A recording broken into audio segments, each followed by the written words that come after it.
Olá, boa tarde. Os jornais O Tempo, Super Notícia e o portal O Tempo Online começam hoje a segunda entrevista da série de 11 com os candidatos à Prefeitura de Belo Horizonte. Hoje aqui no estúdio, Maria da Consolação, candidata pelo PSOL. Tudo bem, candidata? Tudo bem, agradeço.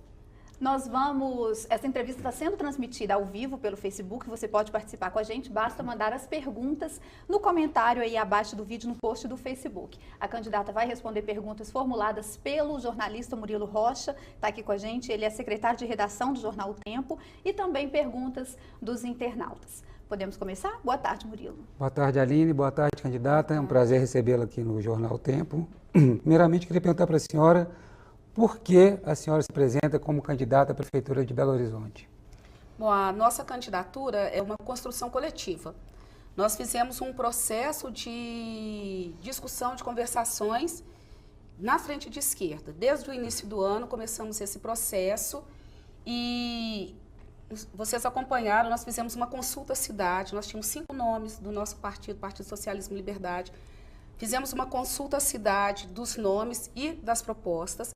Depois nós fizemos, dentro do partido, tanto na cidade quanto no partido foi definido o nosso nome. Aí em seguida fizemos uma conversa com a frente de esquerda. E a frente de esquerda concordou que o nosso nome encabeçasse a chapa e apresentou como composição o nome do professor Pablo. Então é nesse sentido, é uma construção coletiva, é resultado de conversas amplas na cidade para que o nosso nome chegasse a ser colocado como nome da frente de esquerda BH Socialistas. Mas para a senhora, por que a senhora se coloca como esse nome? Nós apresentamos essa discussão porque nós tivemos uma participação nas eleições de 2012, nós chegamos em 3º lugar, temos uma experiência ao longo da história nas lutas da cidade, e conseguimos, nessa perspectiva, de conversar com pessoas de várias gerações, pela trajetória de luta da militância, e esse desejo também de poder contribuir nesse momento com a frente de esquerda, para que nós possamos ter um bom resultado eleitoral. Nós queremos, nessas eleições, ir para o 2º turno, então estamos pedindo a você que está aí, conheça as nossas propostas, concordando, pedindo seu apoio, seu voto. Nós temos condições de estarmos no 2º turno, porque apresentamos as melhores propostas para Belo Horizonte.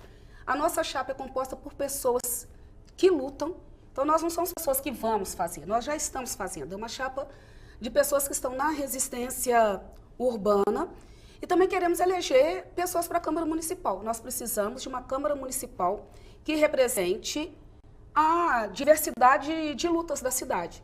Então, a nossa chapa tem pessoas da luta por moradia, da mobilidade urbana, da luta da saúde, da educação, da cultura, de todas as lutas sociais, da luta LGBT, da questão do combate ao racismo, a luta feminista em nossa cidade. Então, nós convidamos também a conhecer a nossa chapa, porque a Câmara Municipal precisa ter representada nela as pessoas da cidade em sua diversidade e as pessoas que, de fato, estão fazendo luta urbana. Então, nós temos homens e mulheres, brancos, negros e indígenas, temos heterossexuais, gays, lésbicas, transexuais. Então, é uma chapa diversa que já está fazendo resistência na cidade. Agora, candidata, o PSOL, ao longo do tempo, ele sempre fez muitas críticas à atual gestão da Prefeitura de Belo Horizonte.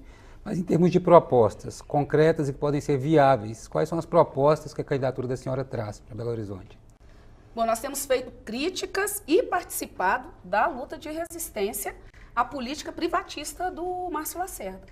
Então, nós do Partido Socialismo e Liberdade, junto com o PCB, a UP, as Brigadas Populares, que compõem conosco essa frente de esquerda e os diversos movimentos sociais, estamos na luta de resistência contra a política do Márcio Lacerda de privatizar parques, privatizar praças, privatizar cemitérios, privatizar saúde, educação, essa perseguição às ocupações urbanas. Então, nós estamos nessa luta e as nossas propostas são as propostas que esses movimentos apresentam de alternativa.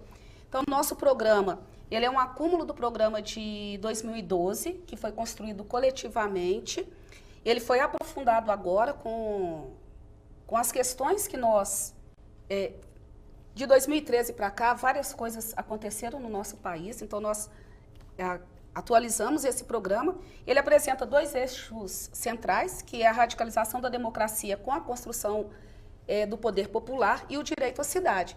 E nós começamos o programa organizado em 4 blocos. Primeiro, quem somos? Né? Nós somos e quem vai ter prioridade no nosso governo. Então, nós somos homens, mulheres, somos descendentes indígenas, de indígenas, de africanos, somos LGBTs, somos jovens, somos idosos, somos crianças e adolescentes. Então, somos negros. Então, essa diversidade de população que terá prioridade no nosso governo. Em seguida, nós apresentamos que nós queremos discutir o poder local. O poder local passa por discutir uma outra gestão, uma outra forma de fazer a gestão pública, que não seja a turma do toma lá da cá.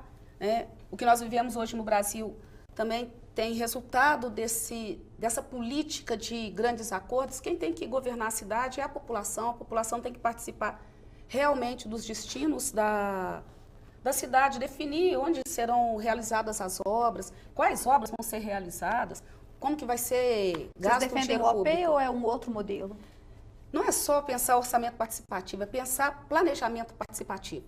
Nós vamos construir mais viadutos ou vamos concluir o metrô do Barreiro? Essa é uma pergunta que nós temos que fazer com a população. Nós defendemos que temos que concluir o metrô do Barreiro. Já que a senhora tocou nesse assunto, vou te interromper rapidamente, só porque é uma pauta que é recorrente em toda eleição de Belo Horizonte há pelo menos 30 anos, Sim. que é o tempo do metrô de Belo Horizonte. Até hoje só existe uma linha, que é a linha 1. O candidato Alexandre Calil teve ontem aqui e falou que é uma balela dos outros candidatos falar em metrô em razão do preço de uma obra desse porte.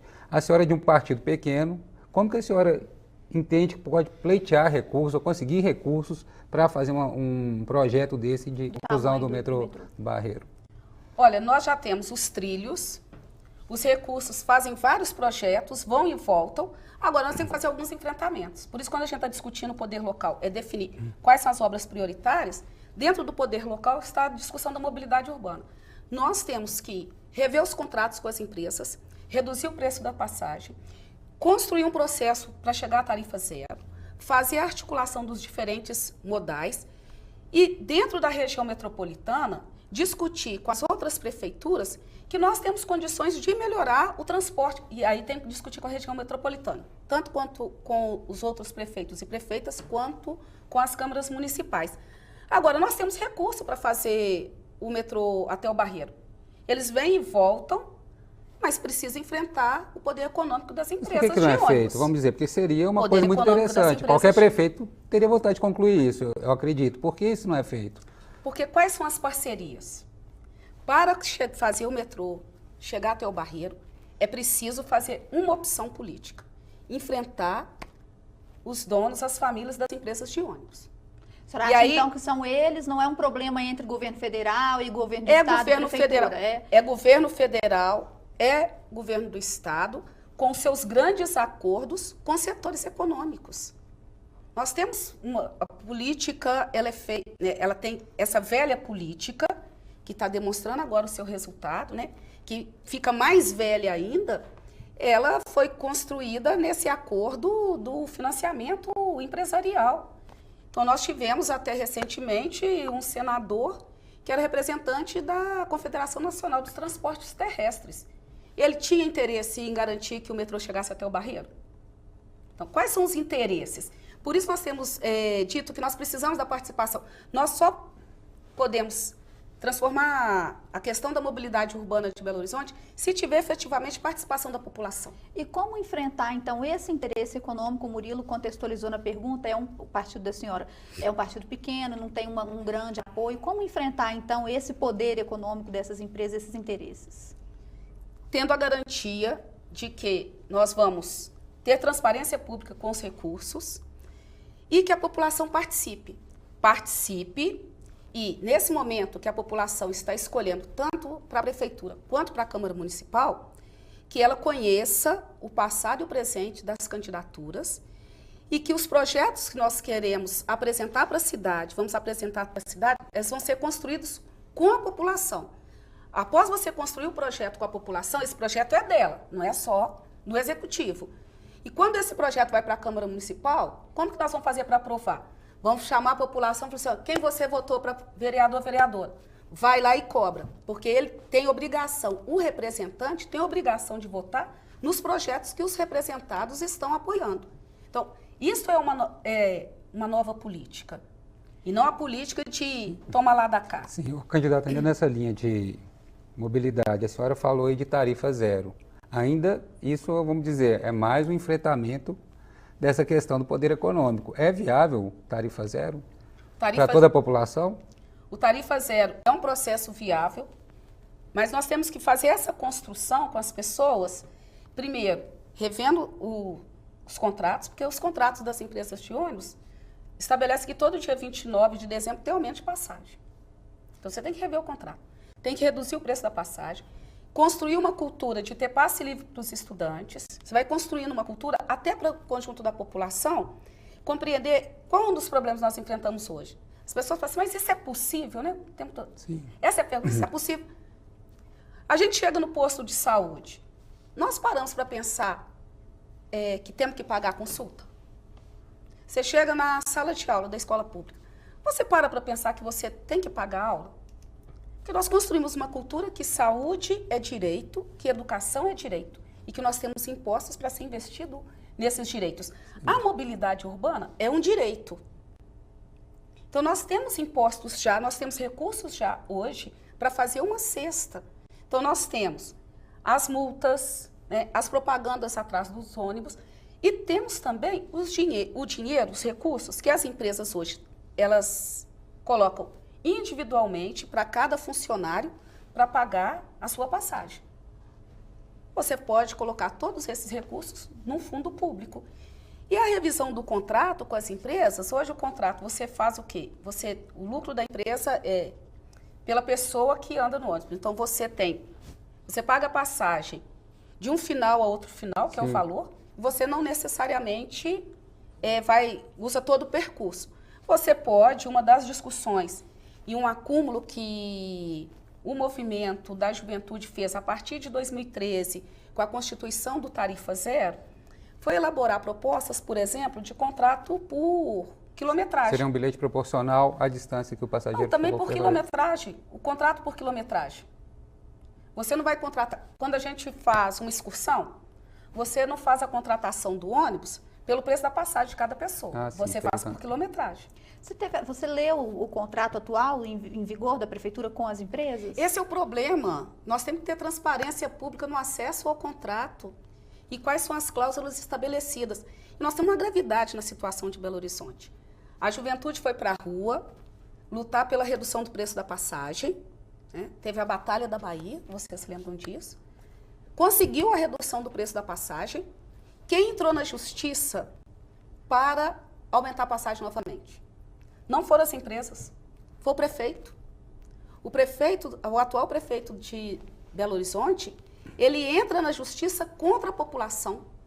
Então, nós queremos construir uma outra lógica. A prefeitura tem que defender os interesses da população e não o interesse das grandes empresas. Nós temos uma pergunta, pode falar? Nós temos uma pergunta aqui, a Elisângela Cupertino, ela comenta assim, a proposta dela é boa, o problema é colocar em prática.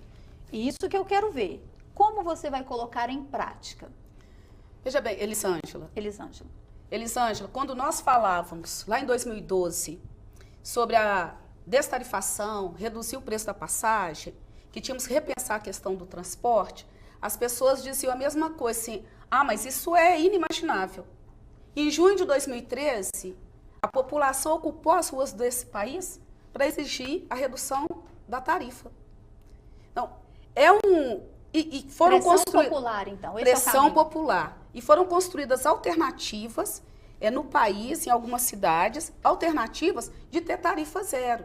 Então, é um processo, esse é um debate da década de 80, quando ainda tinha os tais curraizinhos em Belo Horizonte, quem tem a minha idade tem 50 anos, né? Eu estou com 53, lembra que tinha aquele que a gente chamava de chiqueirinho, que era uma forma de impedir as pessoas de pularem a catraca. Então, esse movimento que nós temos em Belo Horizonte, da luta por passe livre, da luta pela redução do preço da passagem, é um movimento histórico.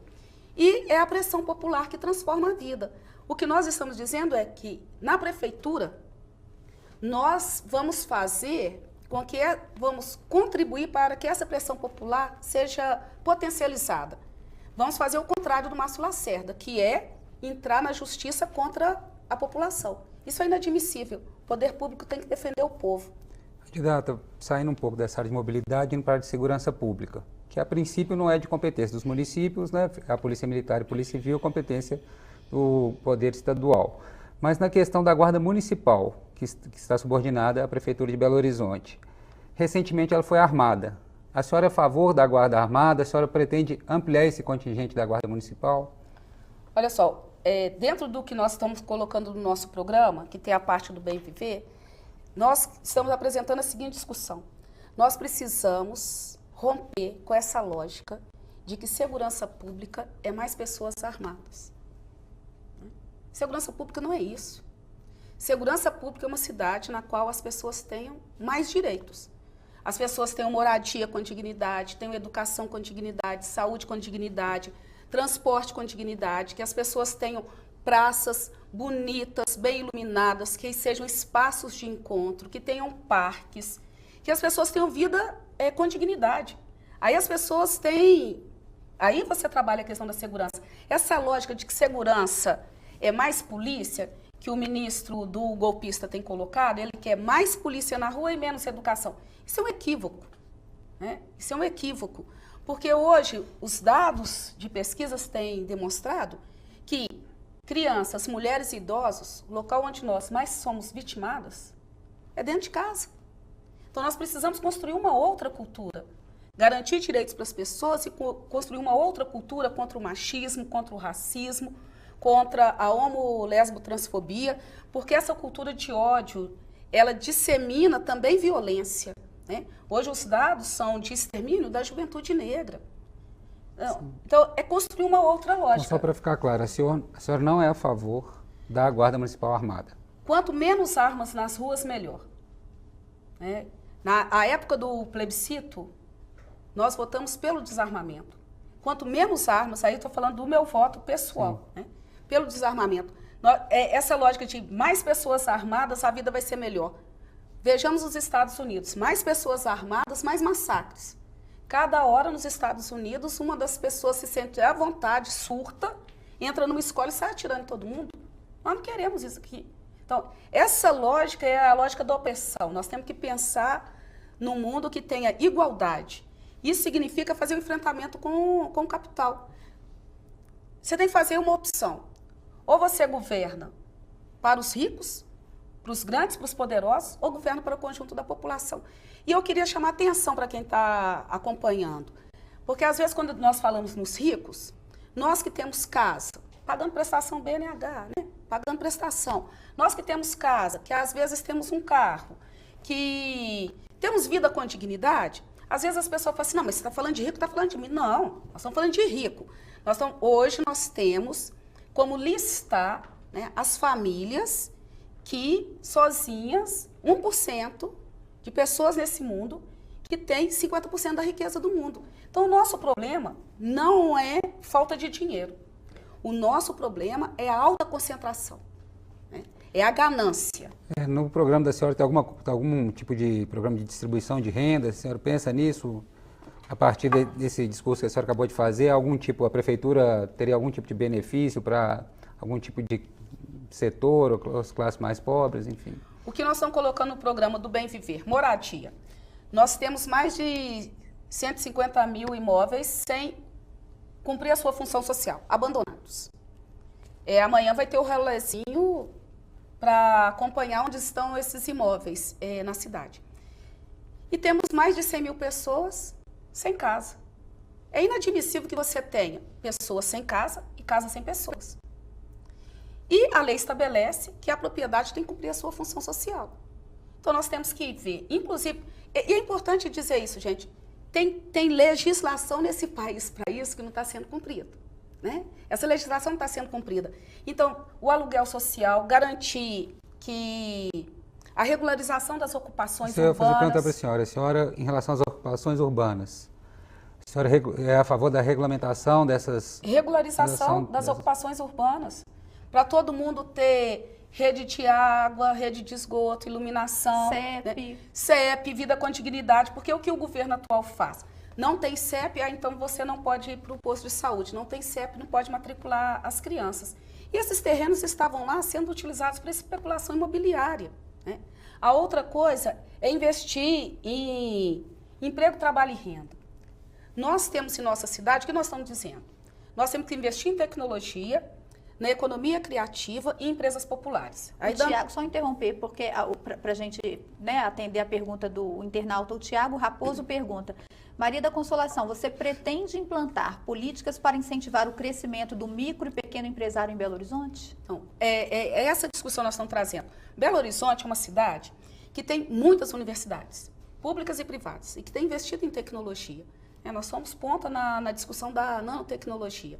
Então, essa tecnologia tem que servir para melhorar a vida da nossa população. Nós temos, por exemplo, uma experiência importante que tem sido realizada pela ASMAR, pelos catadores e catadoras de papel. Nós não temos coleta seletiva na cidade, mas temos já construído uma cultura entre nós, em função do trabalho dos catadores e catadoras de papel, de separar na porta de casa as latinhas, as garrafas, pelo menos no bairro onde eu moro, né, lá no São Gabriel, acontece isso. Então, como garantir e ao mesmo tempo fica disputando se vai o lixo para Neves ou para Sabará.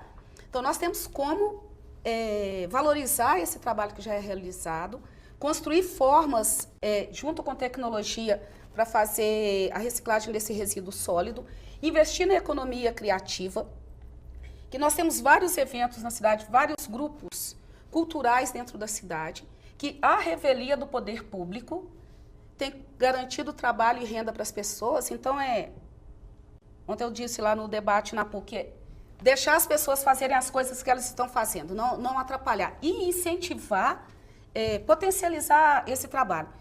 E na questão das empresas populares, vou dar um exemplo para as pessoas compreenderem melhor.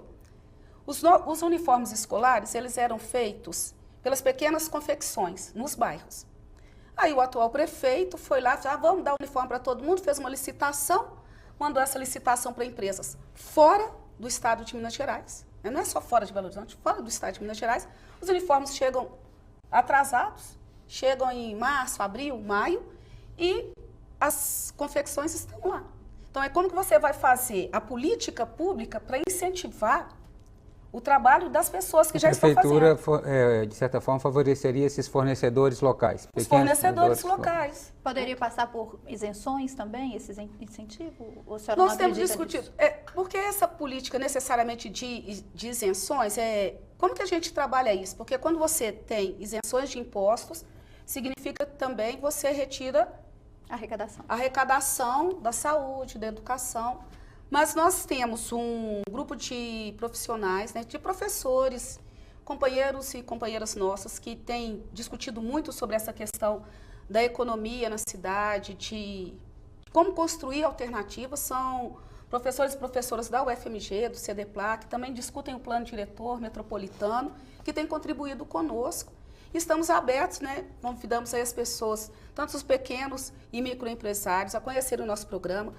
Se quiserem, desejarem, sentarem conosco. Nosso programa é um programa aberto. Eu tenho sempre dito para as pessoas assim, todo mundo quer um bairro que tenha padaria, que tenha açougue, que tenha barzinho, né? Que tenha um espaço bacana para você viver. E a importância desse pequeno comércio, ele é fundamental, porque assim, seu bairro tem o quê? Nossa, seu bairro é bacana.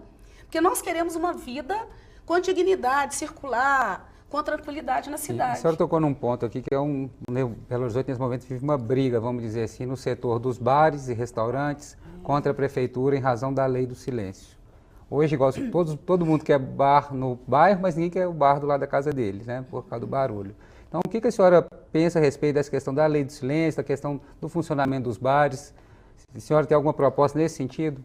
Nós queremos conversar com as pessoas sobre isso, porque tem uma brincadeira que a juventude faz, que Belo Horizonte, a nossa praia é o bar. Né? Para onde que a gente vai? É a cidade que tem mais boteco por metro quadrado. Né?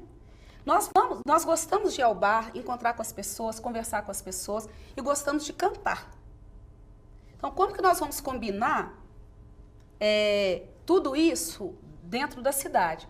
E aí tem que conversar com todas as pessoas. Porque você não pode cantar, tem que cantar até tal hora. Então, se você proíbe cantigos, apresentações das pessoas nos bares, também isso é ruim. Porque as pessoas gostam de ir para os bares ouvirem música. Tem uma moçada que gosta muito de karaokê, né? Sim, pois a pergunta é isso, como conciliar isso? Pois é, Mas aí tem que conversar com todo mundo, né? Como que a gente conversa com todo mundo? Para não ficar sendo guerra, entendeu? Que um liga e denuncia o outro. E aí a Câmara Municipal é importante para isso. Não é a Câmara Municipal fazer a votação lá e faz uma audiência pública 2h da tarde. A Câmara Municipal fazer audiências públicas. Nós precisamos conversar, por isso que a gente está apresentando uma chapa para a Câmara Municipal. E queremos conversar sobre isso. Olha, a Câmara Municipal chama audiência pública na rua, chama audiência pública em várias regiões da cidade, ouvir várias pessoas da cidade, para na hora que for aprovar a legislação, de fato as pessoas foram ouvidas. Porque a gente tem um simulacro, né? Você fala assim, mas nós fizemos tantas audiências públicas e aí as pessoas falaram isso. Essas audiências públicas foram em que horários e quantas pessoas participaram dela? E quais segmentos participaram? Foram todas as pessoas? A Câmara Municipal pode fazer audiência pública à noite? Pode fazer audiência pública aos finais de semana para que as pessoas de fato participem? Sim. A Prefeitura pode abrir esse debate com as pessoas? O próprio Executivo abrir esse debate? Nesse ponto, assim, a Prefeitura tem discutido, mas não chega uma solução justamente por esse conflito de interesses. A Prefeitura não tem discutido. Eu sou funcionária pública há 30 anos. A Prefeitura atual, ela faz simulações. Então, o Conselho Municipal de Educação. Aí a Prefeitura manda uma proposta. Discutir com todos os setores. O Conselho vota uma proposta. Aí a Prefeitura é contra a proposta votada no Conselho. Aí ela não homologa, não publica a proposta e vai fazendo, rever a votação. No dia que a Prefeitura tem a maioria no Conselho e aprova a proposta dela, aí ela homologa. Isso não é democracia. Uma outra questão de legislação, plano diretor de Belo Horizonte, que está para ser votado na Câmara, para ser votado, ele traz alguns pontos polêmicos, como a questão do coeficiente de construção. Para o empresário poder construir mais, ele tem que pagar mais por aquilo e também beneficiar a região. Qual a sua posição em relação a esse plano diretor, especificamente esse plano de coeficiente de construção?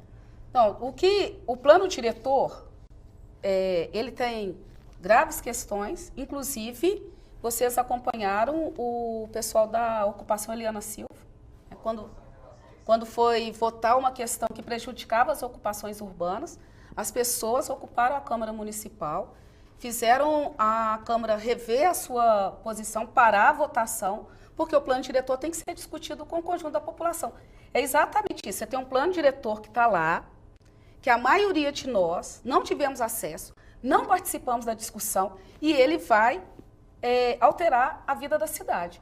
E ele tem uma lógica da PBH Ativos, né? A Prefeitura criou uma empresa, que é uma empresa que transfere, que é uma empresa, né, de sociedade anônima que transfere para essa empresa, fala que é pública, mas é um processo de privatização da cidade, transfere tanto terrenos da Prefeitura quanto equipamentos públicos para fazer o processo de privatização. E esse processo é casado com o plano diretor. E a maioria de nós, da população, não sabemos o que é a PBH Ativos, como que está sendo realizado o plano diretor. Então, nós temos que pegar o plano diretor, fazer debate novamente com a população, para termos um posicionamento mais coletivo. Da forma como ele está, a senhora não é a favor, a senhora tem que discutir mais. Tem que discutir mais, porque vamos perguntar nas ocupações urbanas, isso está atendendo vocês? Candidato, nosso tempo está encerrando, deixa só para eu atender dois internautas de uma vez, vou juntar duas perguntas. Vamos ver se consegue em 30 segundos. O Arlen Souza, ele pergunta assim, comente sobre a formação de secretarias e quais nomes considera de destaque para as pastas. E aí a gente pode pensar essa pergunta junto com a sua relação. O Luiz César pergunta como que será a sua relação com a Câmara Municipal, a questão dos cargos, da negociata de cargos aí. Então, quem é a equipe que vai estar com a senhora na Prefeitura e a sua relação com a Câmara? O que nós defendemos é que seja um processo de escolha o mais coletivo possível. Exemplo, a educação defende eleição para a Secretaria Municipal de Educação. Outros segmentos têm posições diferentes, mas nós queremos abrir para as pessoas da cidade. Assim, olha, quem vai ficar na área da saúde? As pessoas que trabalham na saúde, já tem pessoas fazendo as coisas na saúde, pensando em investir, sobretudo, no servidor público de carreira. Porque nós queremos pensar uma política de Estado e não uma política de governo. Nós temos pessoas que têm carreira, já estão fazendo o trabalho na cidade. São pessoas que vivem na cidade e que trabalham para a cidade. Elas também têm que ser valorizadas com carreira e salários dignos, mas também com essa participação política. A participação com a Câmara é essa questão que nós falamos. Nós queremos que a participação com a Câmara seja feita via participação popular. Okay. As pessoas têm que fazer com que os seus representantes, de fato, representem as suas posições e não fiquem lá abandonados. Tem que votar, escolher, mas acompanhar e exigir que o voto tenha valido a pena. E aí nós convidamos a conhecer a nossa chapa, porque nós temos muitas opções para você fazer uma boa escolha. Ok, candidata, muito obrigada. Agradeço a sua participação aqui. Obrigada, Murilo. Obrigada, Aline. Obrigado, candidata. Lembrando que essa foi a segunda entrevista, nós vamos entrevistar, ouvir os 11 candidatos à Prefeitura de Belo Horizonte. As datas dessas entrevistas foram escolhidas pelos próprios candidatos pelo critério de ordem de resposta. Então, aquele que respondeu primeiro o convite da redação teve prioridade na escolha da data para a entrevista. As perguntas que não foram respondidas, a candidata depois vai tentar, na medida do possível, respondê-las, né? Porque nem todas nós conseguimos fazer aqui, né, candidata? E nas edições de amanhã dos jornais O Tempo e Super Notícia, edições impressas, você confere os principais pontos da entrevista de hoje. Na segunda-feira, a gente tem a participação da candidata Vanessa Portugal, do PSTU. Até lá, obrigada.